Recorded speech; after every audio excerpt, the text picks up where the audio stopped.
Destiny 2 just had its highest monthly player count since free-to-play launch. This is an article by Tassi. I wanted to read it with you guys today. And I also want to talk about things because it has been a month since the launch of Lightfall and just kind of give you my opinions on things. But starting here from Paul, what's the opposite of a dead game? A live one. And Destiny 2 continues to be one of the only PvE-centric live games that has not just survived over time, but thrived. And if you need any evidence of that, just look at the latest post-Lightfall player numbers. Now, this was highlighted by Merzats on Reddit, as they followed up with the previous information we knew that Lightfall had brought the highest peak player count for Destiny 2 on Steam ever, with 316,000 players at Lightfall's launch, besting all previous expansions. Guys, that is a whopping number. And keep in mind, guys, this is just for Steam, which is like roughly 1/3 of the population. This doesn't even include Xbox and PlayStation. Now, Paul continues, we have some similarly impressive longer-term figures. With March having come and gone, we can now see that the game's average players in March is at 135,102. This is higher than at any point in the game's history, except for 165,307 during the launch of Shadowkeep. Importantly, that's not just the first moment the game came to Steam in the first place, but it was also the launch of the new light free-to-play experience back when the game still had loads of free content. Red War, both expansions, and its first 3 seasons. So I'm not surprised it didn't quite beat that out. Now, some players are befuddled as to why the game has done so well this past month when Lightfall was not terribly well received. A few thoughts on that. First, while the initial narrative surrounding Lightfall was a lot of bad buzz, it's very clear that was mainly due to one thing: the story. It's what everyone's first impressions of the expansion was, as it's the initial thing you experience. And the mysteries of the Veil and the Radio Mass and Nemesis cringe dialogue made a poor impression. But almost everything else, it was actually quite good. After some confusion about Strand given its forced entry into the campaign, once you can make full builds, it's easily one of the best subclasses Destiny has ever given us across 2 games. Not only that, guys, it's honestly one of the most balanced subclasses Bungie has ever given us. I am still blown away by it. Now, Paul continues, I'd argue Neomuna itself turned out to be a pretty neat zone when fully explored. And Season Defiance content has been solid as well, offering substantial new battlegrounds and a controversial storyline. Post content here seems more robust than, say, Witch Queen or Beyond Light before it. Yeah, normally the season that launches with the annual expansion, guys, sucks. Like, do you remember Season the Hunt? No,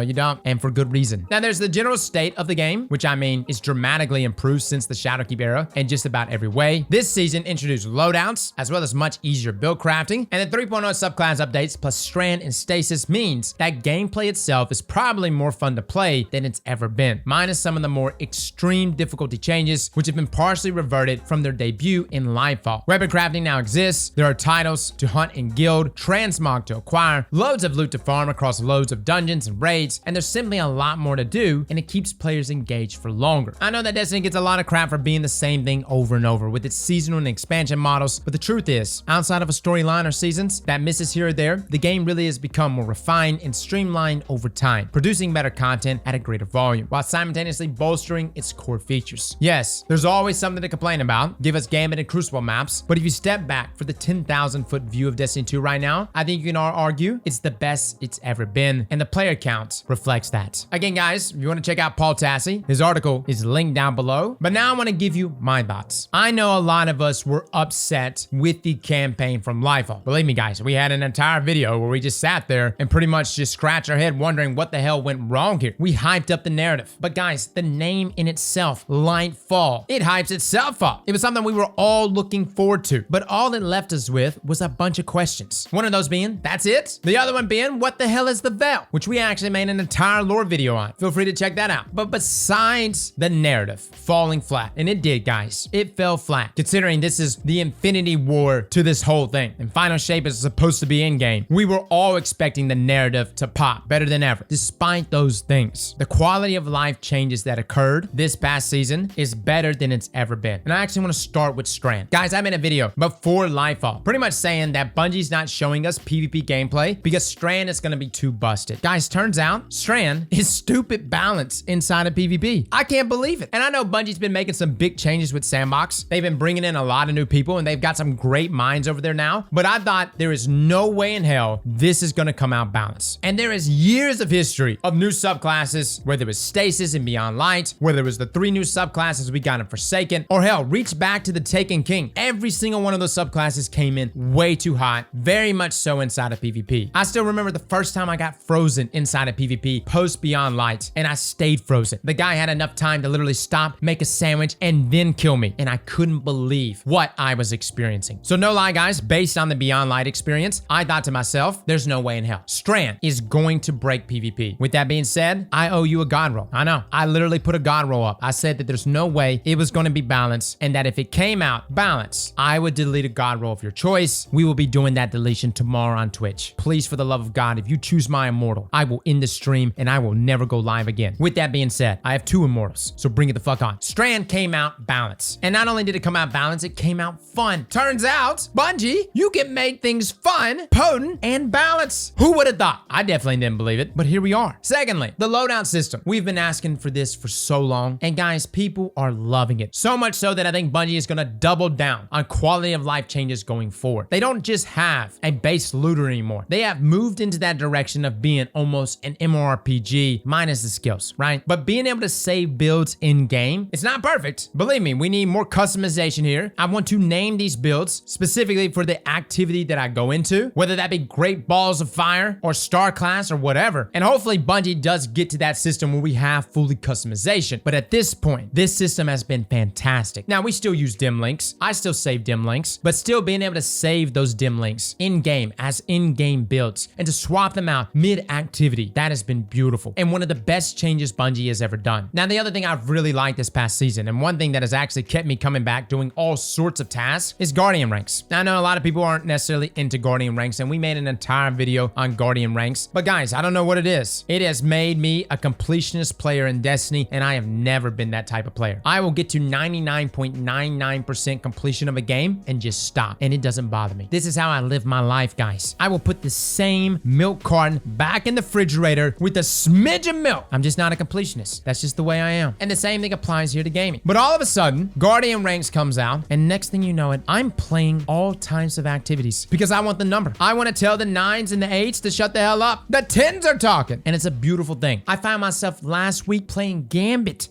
of all things, just so that I can get titles for the upcoming rank 11. Hopefully Bungie continues to flesh out Guardian ranks. But that right there, guys, has really pushed me in that direction. One of my favorite quality of life changes has been the artifact mods. Applying them passively, essentially saving mod space. That has been huge. Now, have builds become more potent in this new system. Elemental Wells got removed, as well as Charged with Light, and we now have a system called Armor Charge. Well, to be honest with you guys, in some ways, we've seen buffs, and in other ways, we've seen severe nerfs. Bungie's answer to that is that they're going to continue giving us mods as the seasons go on that will fill that void of the mods that we are currently missing. Granted, if you liked War Mod Cell mods, RIP baby, they got, as well as Rasputin. Spoiler. Thematically though, that makes sense. But one thing I have really liked is that Bungie's continue to add to all of our subclasses. We got all these fragments, guys, across the board for our other subclasses. So not only do we get Strand, but we got updates. Things that literally made our light subclasses more potent this season, and substantially so. This right here makes me feel better about Bungie's endeavors in the future. This tells me that they're not just gonna update something and then leave it in the dirt. And with reworks to things like Nightfalls, where Arms Dealer and Lake of Shadows has completely changed, honestly, the areas that concern me the most as of now is really the narrative and the future raid surrounding the Witness. The narrative is gonna have to be good, and the raid, which is most likely gonna involve the Witness, is going to have to pop. We are not just gonna be going up against Callus or Atrax. This is literally Oryx times 1,000. At the same time, when Final Shape does come, we cannot have a situation in which quality of life changes don't occur, or they suffer across the board just to pick the narrative up and just to pick up the raid experience. PvP is definitely not perfect, but we know we have a slew of PvP changes coming, and I'm still very hopeful for that. Trials of Osiris has also been popping, in large due to Immortal being pretty much busted, but I'm hopeful for the future of PvP, and I'm hopeful for the future of Destiny. Honestly, guys, this feels like a new beginning, which is wild to me because we're approaching the end. I have no idea what's gonna happen after Final Shape. I know we're gonna get some reveal at some point, but it's crazy that right now we are seeing the best numbers we have ever seen for Destiny, and Final Shape is supposed to be the last expansion. And you never know, guys. We could get to Final Shape and Bungie goes, okay, that's it. That's Destiny. We're actually gonna take a break for the next few years. We're gonna concentrate on these other games. Have you checked out our mobile game with NetEase? Look, that could happen. And I hope not, because the numbers right here reflect that people are playing Destiny. And personally, I have played more Destiny in the past month than I have ever played before. So yeah, dead game, right? Fellas and ladies, thank you all for coming and watching. And as always, slap that like button like your mama told you right.